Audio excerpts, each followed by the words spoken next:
श्री गुरुशरणम श्री गुरुचरण कमलेभ्यो नमः। सज्जनों,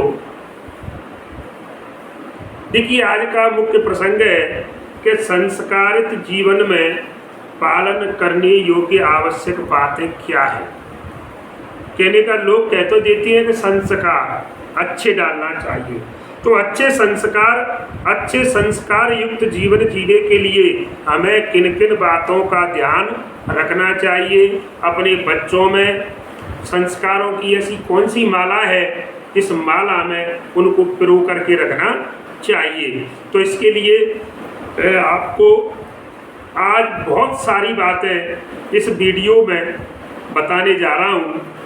इसके पहले आप चैनल को सब्सक्राइब करें, बेल आइकन करें और कहने का मतलब है इसको अधिक से अधिक लोगों तक शेयर करें। देखिए सबसे पहले बालकों में संस्कार डालने हैं सज्जनों, तो आप ध्यान से जरा सुनिए कि हमको सबको सूर्योदय से पहले उठ जाना चाहिए।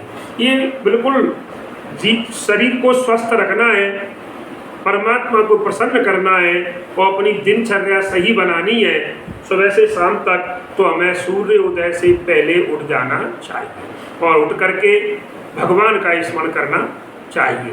उठते ही भगवान का स्मरण करें और इस श्लोक का उच्चारण करें कि त्वमेव माता च पिता त्वमेव बन्धुश्च सखा त्वमेव विद्या द्रविणं त्वमेव सर्वं मम देव। इस प्रकार से जो हमें स्तुति करनी चाहिए। और सज्जनों, तीसरी बात है अपने बड़ों को प्रणाम करना चाहिए। जो हमसे बड़े हैं, चाहे वो जाति से मतलब नहीं है, हमसे अगर कोई बड़ा है उम्र में तो हमें उसके लिए प्रणाम जो है ताको करना चाहिए। झुक करके अपने से बड़ों को प्रणाम करें अपने इस पर। इसके बाद क्या करें, शौच माने जिसे हम कहते हैं फ्रेश होना, शौच करने जाएं।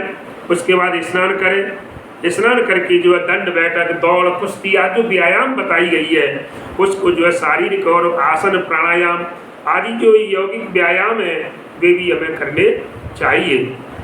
उसके बाद प्रातः काल होने पर सज्जनों हरे राम राम राम हरे हरे, हरे कृष्ण कृष्ण कृष्ण हरे हरे, इस मंत्र को कम से कम एक माला अवश्य जपनी चाहिए। और जिसका यज्ञोपवीत संस्कार हो चुका है उसको तो कम से कम सूर्योदय के पहले और संध्या के समय कम से कम एक माला गायत्री जो है का जप करना आवश्यक बताया गया है।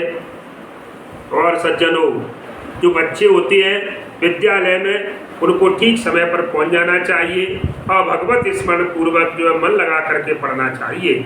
किसी प्रकार का उद्यम, जो बच्चों के संस्कार बता रहा हूँ मैं सज्जनों आपको कि बच्चों को किसी प्रकार का विद्यालय में उद्यम नहीं करना चाहिए और मौन रह करके भगवान के नाम का जप करते हुए और उनका याद उनकी स्मृति अपने मन में हृदय में बना करके और प्रतिदिन जो है और विद्यालय आने जाना चाहिए। अगला पॉइंट आता है 8वां कि विद्यालय की जो जैसे हम स्तुति प्रार्थना कहती है जो होती है उसमें हमें जरूर शामिल होना चाहिए और उसको हमें बड़े मन से प्रेम भाव पूर्वक हमें उसको जो है करना चाहिए, बोलना चाहिए। और ये सज्जनों, इसके बाद पिछले जो पाठ दिए गए हैं बच्चों को उसको याद रखना चाहिए और आगे जो पढ़ाया जाएगा उसी पाठ को उसी दिन याद कर लेना चाहिए, जिससे पढ़ाई में उत्साह बना रहता है। क्योंकि कहते हैं कि काल करे ताय आज करो, आज करे ताय अब। क्योंकि अगर काम को ज़्यादा बढ़ाते जाओगे तो इतना, जैसे आज 4 प्रश्न दिए आज याद नहीं किए, चलो कल कर लेंगे, तो कल के शायद दूसरे मिला करके 8 हो गए, तो बढ़ते जाएंगे फिर वो काम होने वाला नहीं है। और पढ़ाई को कभी भी व्यक्ति को, अगले बिंदु में दे रहा हूँ कि पढ़ाई को कभी भी किसी भी बालक को और कठिन नहीं मानना चाहिए। क्योंकि अगर कठिन होती तो वो विषय बनाई क्यों जाती पढ़ने वाले के लिए, क्योंकि हतोत्साहित नहीं होना चाहिए। जो लोग मेहनती होते हैं तो वो कहते हैं पत्थर पर भी और घास तैयार कर देते हैं, पत्थर में पानी निकाल देते हैं। और सबसे पहली बात का हमें ऐसे संस्कार बच्चों में डालने चाहिए सज्जनों कि बेटा अपनी कक्षा में सबसे अच्छे बनने की कोशिश करो। ऐसा संस्कार अपने बच्चों में डालना। और किसी विद्यार्थी को अगर अगले बिंदु में चलते हैं तो हमें अगर आगे बढ़ते देख रहे हैं उसे, तो हमें प्रसन्न होना चाहिए, उससे जलना नहीं चाहिए कि इसके नंबर ज़्यादा क्यों आए ये। तो वो आगे अगर उन्नति करता है तो उसकी उन्नति से भी तो हमें शिक्षा मिलती है कि भाई इसने मेहनत करी और इसने अच्छा फल प्राप्त किया, अच्छी नौकरी इसको प्राप्त हुई है, तो उससे हमें प्रोत्साहन मिलेगा और हम भी उसी मार्ग पर चलेंगे। तो ऐसे संस्कार अपने बच्चों में डालना। अगला पॉइंट 13वें नंबर का, हमें अपने किसी सहपाठी से जो अपने साथ साथ पढ़ते हैं उनसे कभी जलन नहीं करनी चाहिए और उनसे यही भाव रखें कि पढ़ाई में कमज़ोर रह जाए। ऐसा नहीं कि वह पढ़ाई में कमज़ोर रह जाए, ऐसा भाव हमें कभी नहीं रखना चाहिए। ठीक है। अगला पॉइंट, किसी भी विद्या अथवा कला को देखकर उसमें दिलचस्पी के साथ प्रविष्ट होकर और समझने की चेष्टा करनी चाहिए। ऐसा नहीं करें जो तो कठिन है हमारी समझ में नहीं, उसमें मन लगाइए। मन लगाओगे तो कहते हैं कि करत करत अभ्यास के जड़ मत होत सुजान। अभ्यास करना, अभ्यास ही गुरु बताया गया है। तो कहने का मतलब है जानने और सीखने की जो इच्छा होती है, ये विद्यार्थी का सबसे पहला गुण बताया गया है। अच्छे विद्यार्थी का पहला गुण है कि जानना और सीखना, उसके अंदर ऐसी उत्कंठा होनी चाहिए। और अगले पॉइंट 15 नंबर का, कि अपने को उच्च विद्वान मान करके कभी हमें अभिमान नहीं करना कि भाई मुझसे बड़ा कोई समझदार, कोई होशियार है ही नहीं, क्योंकि इससे आगे बढ़ने में हमें रुकावट होती है। इसलिए हमें अपने आप को ये श्रेष्ठ नहीं समझना चाहिए। और सज्जनों, अगले बिंदु पे कि नित्य प्रति बड़ों की तथा दीन दुखी प्राणियों की कुछ न कुछ सेवा हमें अवश्य करनी चाहिए, क्योंकि बड़े बुजुर्गों की, दीन दुखियों की सेवा करोगे तो दीन दुखियों की, बुजुर्गों की सेवा ही परमात्मा की सेवा है। कहती है वृद्धों की सेवा करने से, वृद्ध बुजुर्ग लोगों की सेवा करने से धर्म की वृद्धि होती है, आपकी आयु बढ़ती है, ऐसा बताया गया है। किसी भी, देखिए अगला पॉइंट संस्कार की बात है, किसी भी अंगहीन व्यक्ति, जिसके कोई अंग नहीं है, जैसे लूला है, बहरा है, काना है, लंगड़ा है, दुखी है, बेसमझ है, गलती करने वाले को देख करके कभी हमें उसके ऊपर हंसना नहीं चाहिए। ये हमारी कमजोरी है, अगर ऐसा हम करते हैं तो इसमें हमारी कमजोरी सिद्ध होती है। और सज्जनों, अगर अगले बिंदु में चले तो अगर हमें कोई मिठाई है, हमारे पास कोई फल है, अगर खाने की कोई वस्तुएं हैं, तो अगर हम साथ में 2-5 लोग हैं तो मित्रगण हैं साथ में, तो हमें अकेले नहीं सबको मिल बांट करके खाना चाहिए। ये अच्छे संस्कार है। ऐसा नहीं कि कम चीज़ है तो हमारा पेट भर जाए, नहीं, ये मिल बांट करके खाना, ये परमात्मा को प्रसन्न करना है।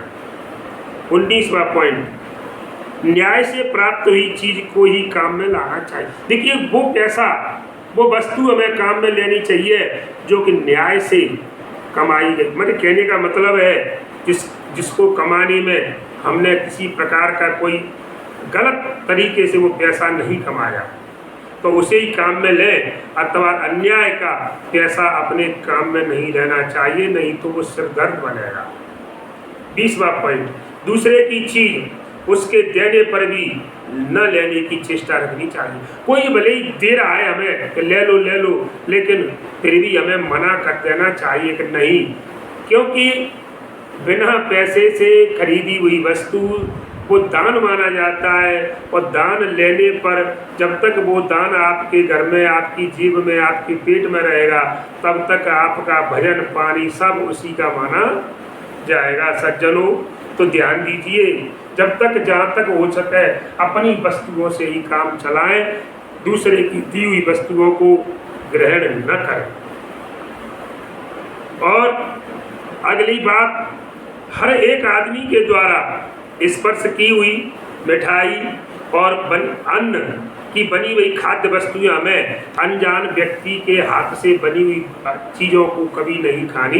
ये छोटी छोटी बातें हैं, ये अपने जीवन को सफल बनाने की बातें हैं। और कोई भी अपवित्र चीज़ का सेवन हमें कभी नहीं करना। अपवित्र का मतलब है जो गंदी वस्तुएं हैं उनका हमें कभी सेवन नहीं करना चाहिए। नंबर 23, कोई भी खाने पीने की चीज़ सबसे पहले ईश्वर के प्रति अर्पण करें। अर्पण करने के बाद ही उसे अपने उपयोग में लाएं, क्योंकि फिर वो वस्तु नहीं है, फिर वो भोग बन जाता है, वो परमात्मा का जो प्रसाद बन जाता है। और हमेशा भूख से कम खाना चाहिए। कहते हैं जैसे हम 4 रोटी खाते हैं तो 1 रोटी का भूखा रहना चाहिए। ये आपके स्वास्थ्य के लिए लाभदायक है। और हमेशा भोजन करते समय प्रसन्नता पूर्वक भोजन करना चाहिए, और क्रोध में और गुस्सा में कभी भोजन न करें, क्योंकि वो भोजन आपके शरीर में आपके खाया पिया अंग नहीं लगेगा। भोजन के समय बताया अगले पॉइंट में कि भोजन के समय क्रोध, शोक, दीनता, द्वेष, हिंसा और इनकी ऐसे भाव मन में कभी नहीं लाना चाहिए, क्योंकि इनके रहने से भोजन पचता नहीं है सही प्रकार से। और जब भोजन नहीं पचेगा सज्जनों, तो आपका शरीर भी सही प्रकार से काम नहीं करेगा। और देखिए कितनी सुंदर बात आई है कि जब भोजन करने की बात आती है तो हम बैठ जाते हैं और थाली आई और बढ़ जाते हैं। नहीं, भोजन करने से पहले सज्जनों दोनों हाथ, दोनों पैर और मुंह, माने 5 चीज हो गई, इन 5 को अवश्य धो लेना चाहिए, उसके बाद भोजन करना। और भोजन के पहले और बाद में आचमन जरूर करना चाहिए। 29वें पॉइंट की बात है कि भोजन के बाद कुल्ला करके मुंह साफ करना चाहिए, क्योंकि दांत में जो अन्न फंस जाता है तो महाराज वो अन्न के रहने से और आपके दांतों में पायरिया का रोग होने की संभावना बढ़ जाती है। इसलिए भोजन करने के बाद आपको ब्रश जरूर करना। सज्जनों, थोड़ी प्रसंग थोड़ा बड़ा है, लेकिन आपके जीवन उपयोगी बातें हैं। इन पर अगर ध्यान दोगे तो आपके जीवन में शरीर भी स्वस्थ रहेगा, मन भी स्वस्थ रहेगा, और आपका नाम भी, यश, कीर्ति और आपके बच्चे आगे बढ़ेंगे। अगली बात है 30वें नंबर पर, चलते फिरते दौड़ते समय एवं अशुद्ध अवस्था में और अशुद्ध जगह में हमें कभी भी खाना पीना नहीं। देखिए, एक तो चलते फिरते कभी भी कोई चीज़, जैसे हम सड़क पर जा रहे हैं, हाथ में कुछ लिया और खाते चले जा रहे हैं, ये बिल्कुल अशोभनीय है और स्वास्थ्य की दृष्टि से भी खराब है। दौड़ते समय तो बिल्कुल नहीं लेना चाहिए। गलत जगह, अशुद्ध जगह जहाँ पर गंदगी है, ऐसी जगह पर खाना पीना नहीं चाहिए, क्योंकि खाते पीते समय संपूर्ण जितने भी आपके शरीर में जो रोमकूप होते हैं उनसे शरीर आहार ग्रहण करता है। तो आप गंदी जगह पर बैठोगे तो गंदगी आपके, जब भी रोम खुल जाते हैं उस समय कूप, तो उनमें गंदगी प्रवेश कर जाती है। सज्जनों, अगला पॉइंट, स्नान और ईश्वर की उपासना किए बिना कभी मनुष्य को भोजन नहीं करना। भोजन करने से पहले परमात्मा का चिंतन करो, परमात्मा को वंदन करो, परमात्मा को भोग लगाओ, तो वो फिर भोजन नहीं है, तो प्रसाद बन जाता है। और सज्जनों, एक सुंदर सी बात लिखी है, अधिकांश देखिए ब्राह्मण लहसुन, प्याज, अंडा, मांस, शराब, ताड़ी, इनका कभी सेवन मानव जीवन को जो प्राप्त हुआ है, कहती है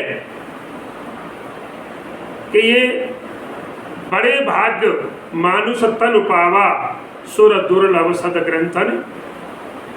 तो ये सदग्रंथों ने गाया है, देवताओं के लिए दुर्लभ है, बड़े भाग्य से मिलता है, लेकिन हम इसमें जन्म लेकर के और ऐसी उल्टी सीधी चीज़ों का सेवन करते हैं जो परमात्मा को पसंद।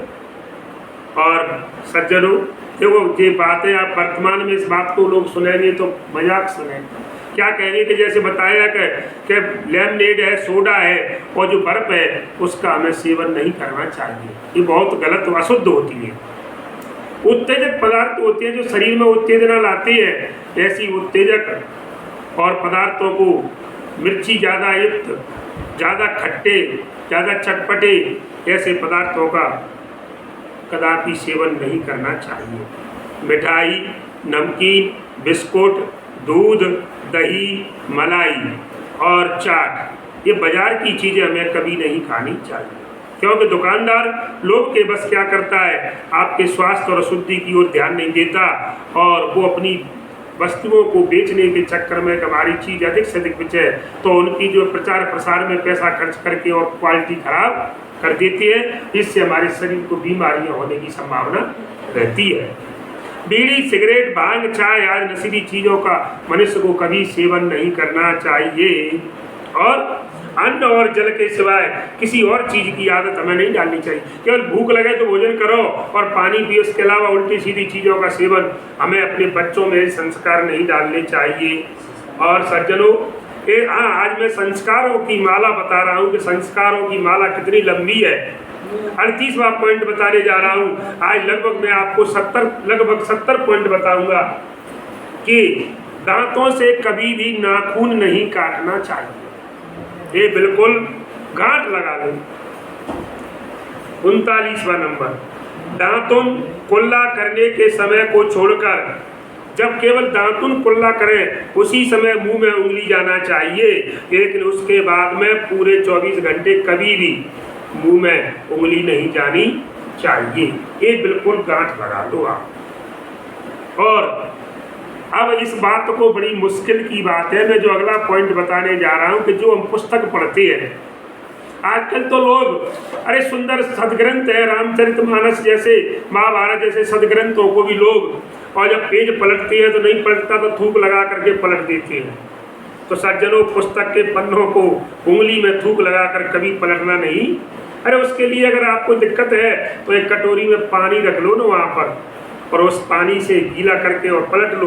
तो ये छोटी छोटी बातें हैं। और किसी को भी झूठन खाना किसी का और किसी को खिलाना, ये बड़ा निषेध बताया गया है। चाहे तो आपका बच्चा ही क्यों ना हो, पत्नी क्यों ना हो, लेकिन पति का भले ही, लेकिन ठीक है, धर्मशास्त्र बताया गया है कि झूठा, लेकिन ऐसा नहीं कि एक ही थाली में बैठ करके खा रहे हैं, ये गलत है। तो किसी का झूठन खाना और किसी को खिलाना, देखिए ये उस दृष्टि से भी गलत है। मान लीजिए किसी के मुंह में लार बनती है तो लार भोजन में आती है, और वही लार उसमें मिल गई सब्जी में, और वो दूसरा भी संग में खा रहा है तो उसके शरीर में जाएगी। तो आपके मुंह के जो जीवाणु कीटाणु वाले कुछ भी आप समझोगे, वायरस बैक्टीरिया, वो दूसरे के शरीर में प्रवेश कर सकते हैं। इसलिए ना तो अपना झूठा किसी को खिलाओ और न किसी का खाओ, इस बात को ध्यान रखिए। और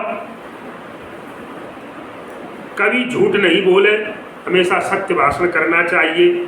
कभी किसी की कोई चीज को चुराए नहीं। परीक्षा में नकल करना भी सज्जनों एक चोरी है। भैया बच्चों सुन लो, परीक्षा में जो नकल करना भी तो चोरी है। नकल करने में जो मदद कर देते हैं लोग, भैया वो भी एक चोरी कराना है। इससे सदा बचना चाहिए। आगे बढ़ना है तो माता पिता गुरु अपने बड़े बुजुर्ग इनकी आज्ञा का उत्साह पूर्वक तत्काल, और जो अच्छे बच्चे होते हैं तो उनको बड़ी उमंग होती है कि मेरे पिताजी ने, मेरे बाबा ने, कि मेरे परिवार के किसी बुजुर्ग ने मुझे कोई काम को करने की आज्ञा दी है तो मैं करूँगा। लेकिन आजकल सज्जनों बड़ा उल्टा हो रहा है। आजकल तो अनसुना कर देती है बच्चे कि मुँह से नहीं कही वो तो उससे कही है, नाम नहीं लिया मेरा, और जबकि इसमें लिखा हुआ है कि बड़ों की आज्ञा पालन से उनका आशीर्वाद मिलता है। और भैया आशीर्वाद से ही उन्नति होती है। किसी से लड़ाई नहीं करना चाहिए, किसी को गाली नहीं बकनी चाहिए, अश्लील गंदे शब्दों का उच्चारण नहीं करना चाहिए, कभी किसी से मारपीट नहीं करना चाहिए, कभी किसी से रूठना नहीं चाहिए, और जिद भी नहीं करना चाहिए। किसी के ऊपर कभी बेकार का क्रोध नहीं करना चाहिए। और क्योंकि क्रोध पाप कर मूल, क्रोध पाप की जड़ होती है। दूसरों की बुराई और चुगली तो हमें कभी करनी नहीं चाहिए, जबकि वर्तमान में ये सबसे ज़्यादा है। 4 औरतें कहीं बैठ जाती हैं, 4 व्यक्ति बैठ जाते हैं तो एक दूसरे की बुराई पर तुल जाते हैं। अपने अध्यापकों, अपने अन्य गुरुजनों की कभी हंसी दिल लगी नहीं उड़ानी चाहिए, और बल्कि उनका आदर सत्कार करना चाहिए सज्जनों। और जब वो पढ़ाने आते हैं तब, और जब वहाँ से क्लास से बाहर निकलते हैं तब हमें खड़े होकर उनको नमस्कार करके उनका अभिवादन करना चाहिए। और नम्रता पूर्वक, हितकारी, कम और मीठे वचन हमेशा बोलने चाहिए। अगला प्रश्न है, देखिए सभा में सभ्यता से, जब कहीं सज्जन व्यक्तियों की, जब लोगों के कोई सभा बैठी है, माने जैसे अपन जो कहते हैं आजकल के युग में कि समाज में जब बैठे हुए हैं तो हमें नम्रता पूर्वक और बोलना चाहिए।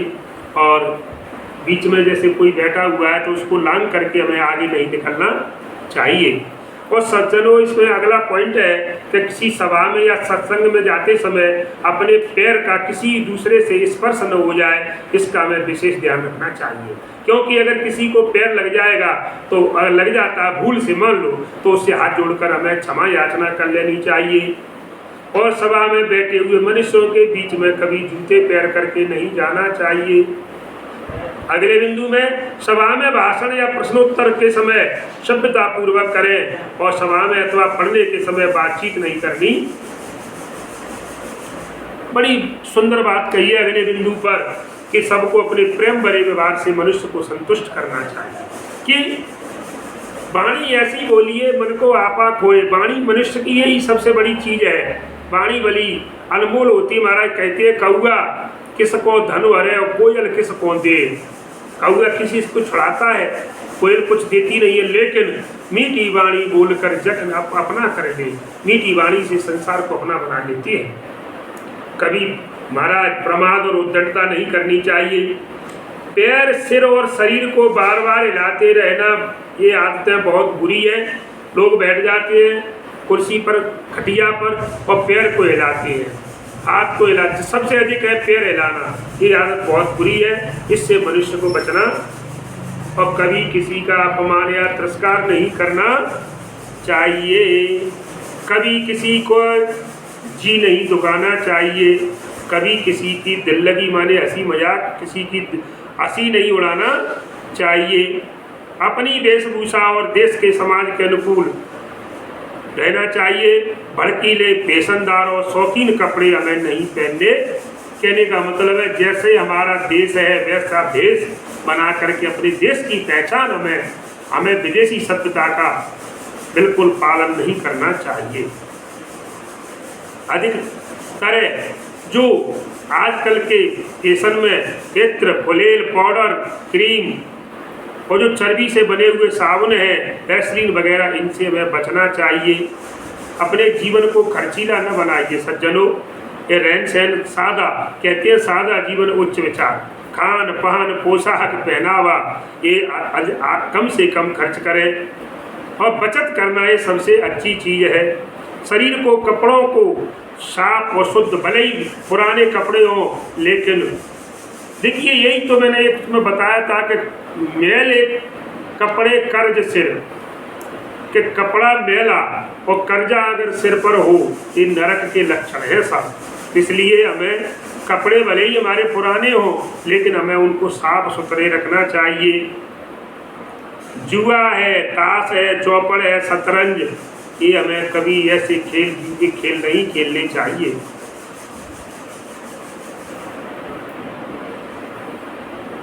बुरी पुस्तकें और गंदे साहित्य को हमें कभी नहीं पढ़ना चाहिए और न ही अपने परिवार में अपने बच्चों को इस प्रकार की शिक्षा दें।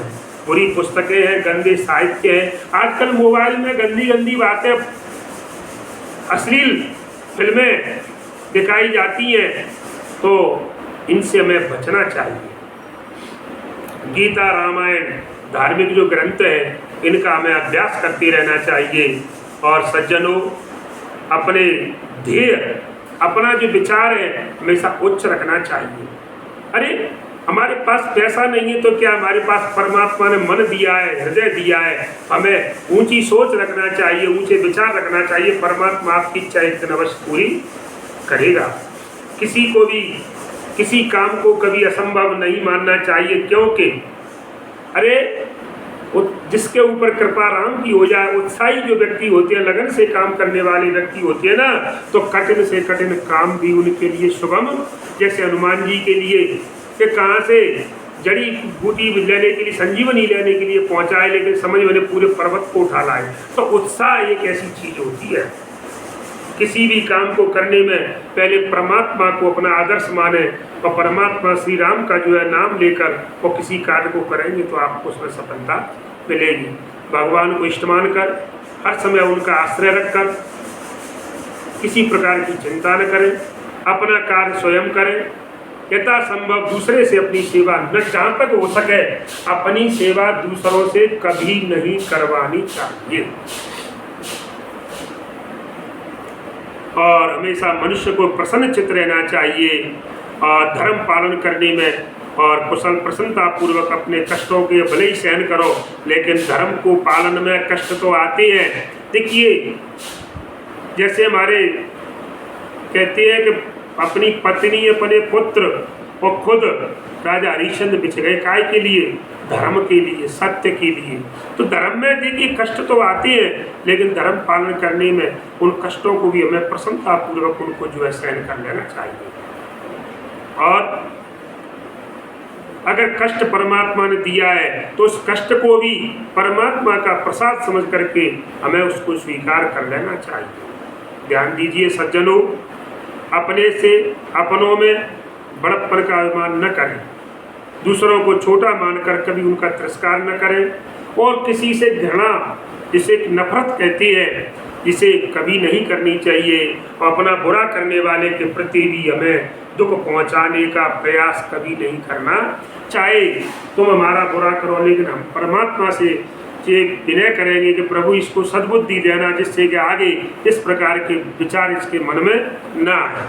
कभी किसी के साथ कपट, छल, धोखेबाजी और विश्वासघात कभी नहीं करना चाहिए, क्योंकि दगा किसी का सगा नहीं, किया न हो तो कर देखो, और जिन जिन्होंने दगा किए उनके घर जाकर देखो। मेन चीज आती है महाराज कि हमें ब्रह्मचर्य का पूरी तरह से पालन करना चाहिए। ब्रह्मचर्य, क्योंकि ब्रह्मचारी के लिए शास्त्रों में बताए हुए नियमों का यथाशक्ति पालन करना चाहिए। इंद्रियों का संयम करे, दमन और दहन, दमन से कुछ नहीं होगा, दहन कर दो, जला दो बिल्कुल। दमन तो थोड़ी देर के लिए शांत हो जाएंगी, फिर वही जिज्ञासा, लेकिन इंद्रियों को जला दो बिल्कुल, इच्छाओं को खत्म कर दो, बुरे विचारों को अपने मन में भी मत आने दो। अपने से बड़े में अगर कोई दुर्व्यवहार या कुचेष्टा दिख रही है हमें, तो जो हमसे बड़े हैं, अगर उनके अंदर कोई गलत विचार पैदा होते हुए दिखाई दे रहे हैं, तो बड़े विनम्रता पूर्वक और किसी बड़े पुरुष के द्वारा उनको इस बात की सूचना दे देना चाहिए। सज्जनों, सदा मनुष्य को दृढ़ प्रतिज्ञ रहना चाहिए और हर वस्तु को नियमित स्थान पर संभाल कर रखना, जिससे कि हमें उसको ढूंढने में आसानी हो जाए। शाम के समय हरे राम मंत्र को कम से कम 1 माला अवश्य करें। मैंने शुरू में पहले बताया, प्रातःकाल होने पर हरे राम हरे कृष्ण इस मंत्र का जाप जो है करना चाहिए। और जिसका यज्ञोपवीत संस्कार हो गया, उसे तो संध्या बंदन भी निश्चित करना चाहिए। एक गायत्री जप, गायत्री माला जो है करनी चाहिए और उसका एक जप करना चाहिए। दुर्गुणों से दूर रहना चाहिए, सद्गुणों पर विचार करना चाहिए। इसके लिए भगवान से सच्चे ऐसे प्रार्थना करें कि परमात्मा, कि भगवान के बल पर हम निर्भय रहेंगे, हमें अपने बल पर नहीं, हम परमात्मा के ऊपर है। परमात्मा जिस जाई विधि राखे राम, ताई विधि रहिए। जिस प्रकार परमात्मा रखेंगे उसी प्रकार रहेंगे। और इसी तरह अपने पाठ को याद करके और भगवान का नाम लेते हुए और आपको रात में जो है सो जाना चाहिए। सज्जनों, मैंने आपको लगभग 100 के लगभग आपको आज संस्कार की जो माला होती है कि हमें अपने खुद में, अपने बच्चों में, अपने परिवार के सदस्यों में कैसे संस्कार डालने चाहिए, इन सभी बातों को, तो अगर इतने संस्कारों में से हम अगर 10-5 पर भी चल जाएंगे तो हमारा जीवन सफल हो जाएगा। इसी के साथ जय श्री राम, जय हनुमान।